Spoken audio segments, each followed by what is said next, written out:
We had the momentum, we had the energy, and the Dems was like, psych. You had them right where you wanted them, coming off of a week of wins, momentum, energy, to just turn around and be like, okay, we'll reopen the government now with nothing to show for it. So it's like, what was all that pain for? If that's the case, you should have never closed it. Like, finally they get people hyped, right? Like, Democrats are finally fighting for us. They're fighting for our healthcare. They don't want us to lose healthcare. We might have to suffer for a little while, but in the long run, at least we'll have healthcare. Everyone is saying the same thing. And Chuck Schumer's just like, nope, you know what? We'll just reopen it. Why did we lose? We got them right where we want them. Why are we going to lose? Moderate Democrats basically like cowering to Republicans and voting to reopen the government with absolutely nothing but like a wish and a winkle in regards to a vote on healthcare subsidies later on is not like they are completely feckless. They are completely useless. But I think what you all don't realize is not to consider what's happening, but to consider when it's happening. Who was just elected as mayor of New York? Their greater concern as the Democratic Party is that more people like Mamdani will be elected to higher office come the midterms. And they're going to use this to hold the midterms over people's head, just like they did the last election, and basically let Republicans run ramshot all over the entire United States so that during the midterms they can say, well, it's vote blue no matter who, right? So they can run a bunch of moderate Republicans that basically have the label of Democrat to stave off any more progressives being added to the Democratic coalition. Because now that Mamdani's elected, he's shining even more of a light on people like Kathy Hochul, who is basically saying, I'm not going to negotiate with the more progressive members of my party because you told me so. And it's really just showing how useless they are as a party. But you're not as useless as a party when your opponent is a Republican and not a progressive Democrat, right? Then it's vote blue no matter who. Then it's we have to get them in the door. Then it's, oh my God, I don't really care that he pointed a shotgun at a black man. It's between him and a Republican. Yeah, it's gonna backfire really bad for Democrats. 100%. This comment reads, isn't this plan just gonna backfire on them though? Absolutely. It's gonna start today, this second. I can almost guarantee you the groundwork is already there in terms of a narrative. And remember, American politics is based off of narratives, not fact. So here's what's gonna happen. You're not gonna be able to tell MAGA shit. I can tell you that right now. Because right now, with the Democrats cowering to Republicans for basically a pinky promise of a vote in January, here's the narrative that they're gonna say. They're gonna say that the entire shutdown was Democrats' fault because they wanted to throw a hissy fit because Trump won and Trump is so powerful. And Democrats really wanted to shut down the government for nothing other than to hurt the American people, to hurt American jobs. Whatever the narrative, like whatever that particularity is, that's what it's going to be. Because how do you shut down the government in the anticipation of negotiating to save people's lives, to save people's health care, and you still walk away with absolutely nothing? Like they went in to negotiate over healthcare prices and walked away with a pinky promise.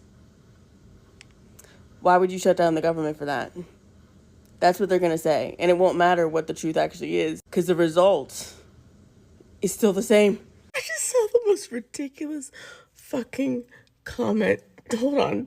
I didn't screenshot it. I'm just going to relay this to you. It was a comment exchange. Somebody goes, well, yeah, they just put it off to January. And somebody was like, no. This is a really super secret strategy that the Democrats have where they'll just shut down the government again in January.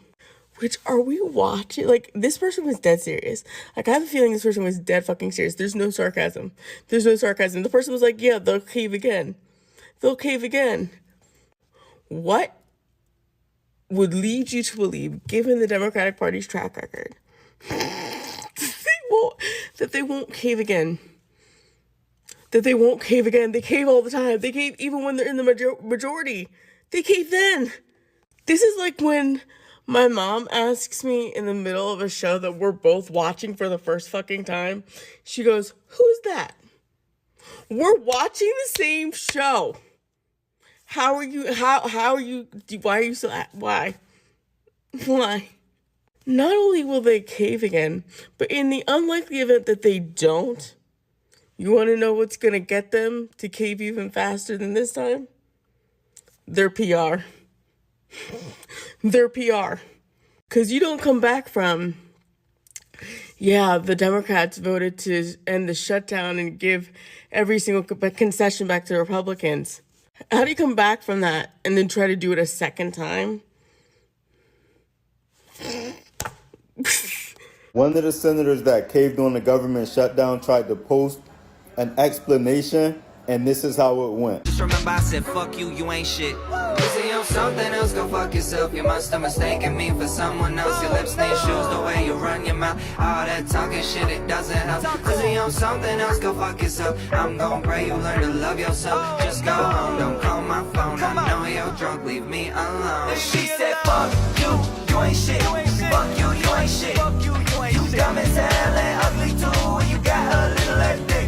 She said fuck. If you're asking yourself why Americans don't revolt or rise up given everything that's going on in our country politically, it's not just the militarization of the police or the weaponization of the military or turning citizens against citizens. It's not just that. It's also the fact that Democrats for the last few years have conditioned the American people to expect things only to get worse and not to get better. And to, even while voting for them, not really rely on them to function like they should. And so Americans are essentially conditioned for things to get worse, for them to pull themselves up by their bootstraps, because that's what's required of them, also by Democrats, not just by Republicans. Because for the last decade or so, the only thing in America that has come true has not been any of the hopeful promises that Democrats make in elections. It's not even the hope that they'll get health care or food or shelter. It's not the hope that they'll have wealth distribution or chances and opportunities with jobs. The only thing that has consistently come true in America is that things get worse and that there is nobody standing up for you. Ever. And so you have to adjust to that reality every single time something like this happens, where Democrats cave to Republicans, even though they have the upper hand. Because things can only get worse, not better in America. Tonight, 8 Democrats voted with the Republicans to allow them to go forward on this continuing resolution. And to my mind, this was a very, very bad vote. What it does, first of all, is it raises healthcare premiums for over 20 million Americans by doubling, and in some cases tripling or quadrupling. People can't afford that when we are already paying the highest prices in the world for healthcare. Number 2, it paves the way for 15 million people to be thrown off of Medicaid and the Affordable Care Act. Studies show that will mean that some 50,000 Americans will die every year unnecessarily. And all of that was done to give $1 trillion in tax breaks to the 1%. As everybody knows, just on Tuesday, we had an election all over this country. And what the election showed is that the American people want us to stand up to Trumpism, to his war against working class people, to his authoritarianism. That is what the American people wanted, but tonight, that is not what happened. So we've got to go forward, do the best that we can to try to protect working class people, to make sure that the United States not only does not throw people off of health care, but ends the absurdity of being the only major country on earth that doesn't guarantee health care to all people. We got a lot of work to do. But to be honest with you, tonight was not a good night. Thank you.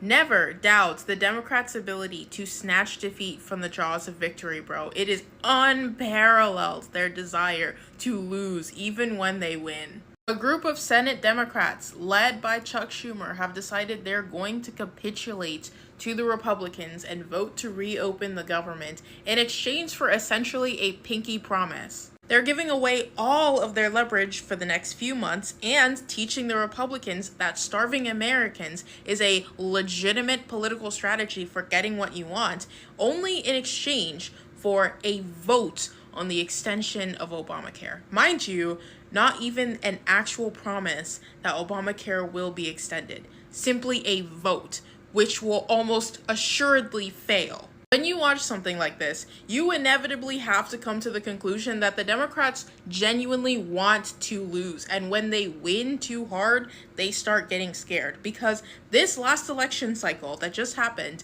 the Democrats learned that they were not punished for the government shutdown. In fact, it probably helped them a lot. And the lesson that Chuck Schumer turned around and took from that is, oh, it's time to give up all of our fight against Donald Trump and the Republicans. Because Obviously, they don't want to win. The Democrats are a controlled opposition party. Obviously, these moderates who folded need to be primaried, but this is the function of the party. So why should anyone really be surprised? These are the Senate Democrats that caved and betrayed millions of Americans after 40 days of a shutdown. Senator Cortez Masto, Senator Durbin, Senator Fetterman, Senator Hassan, Senator Kane, Senator King, Senator Rosin, Senator Shaheen. And you know what all these people have in common? They're not eligible for re-election next year. In fact, some are even retiring. Some aren't eligible for re-election until 2028 because they think that you're going to forget that you were betrayed by these people. And this honestly has Chuck Schumer written all over it. And I've seen some people say, well, Chuck Schumer voted no. It's not his fault. He is the Senate minority leader. His job is to lead. So you're telling me that 8 Senate Democrats went behind his back to broker a deal? And you're telling me he has nothing to do with it and there's nothing he could have done? Okay, either of those options, he is not fit to lead this party at all whatsoever. And there's also going to be some people that are like, you were depending on the Democrats to save us? Absolutely not. But 40 days of a shutdown? Millions going without food stamps, millions going without pay, people not being able to travel because their flights are being canceled, and this is what you came for? A pinky promise of a vote? Oh yeah, we're gonna put it on the floor, but that doesn't mean we're gonna vote for it. That's what you came for?